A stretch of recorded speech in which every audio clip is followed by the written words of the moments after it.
I think first and foremost the geopolitical risk factors, which everybody had just stopped caring about, that's back in the price, and you've seen prices jump as a result of that. The market was also very, very short, and that's why it kind of jumped $10 at the open. Clearly, for kind of the broader market, Saudi Arabia has always said its oil installations are safe.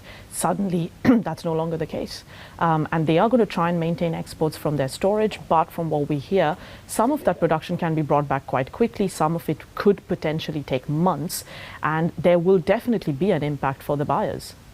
In terms of the global spare capacity, as some of your peers in the industry have been talking about being wiped out in one foul swoop, would you go along with that? We're now back to actually a situation where we just don't have the amount of supply for the amount of global demand we have, even diminished global demand that we have.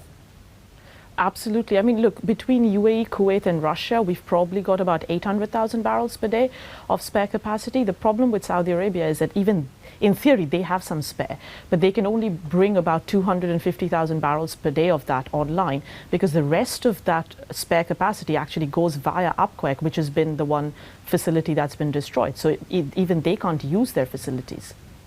Amrita, Carl Weinberg here from High Frequency Economics. So oil is not oil depending on where it comes from. Is there a mismatch between the reserves that the IEA has talked about a lot? There's a lot of reserves out there, a lot of inventory, but is there a mismatch between the mix of reserves and what's needed to replace this 5 million barrels a day? Absolutely. I mean, I think that's the most important question right now. First and foremost, crude inventories aren't high. I completely disagree with what the IEA said. We've drawn 1 million barrels per day of crude stock since June. So we are very, very tight, and that's why the crude curves have been backwardated. What we have a lot of is NGLs. We don't need NGLs. That's not where the disruption has been. There's been some of it, but that's mostly in crude.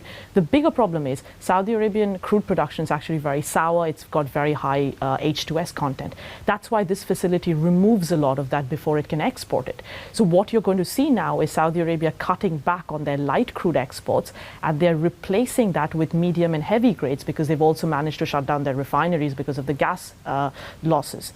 And so it's a complete quality mismatch. So if you're a refinery that's designed to process Arab light, you're being offered Arab heavy and Arab medium. Even the spare capacity around the world doesn't match that quality. The quality mismatch, we reckon, could last through the end of this year, if not longer. Hi, I'm Joanna Bersecci, and thank you for watching. You can check out more of our videos by clicking on the boxes on the screen. And don't forget to subscribe to our channel for more from CNBC International. Thank you for watching.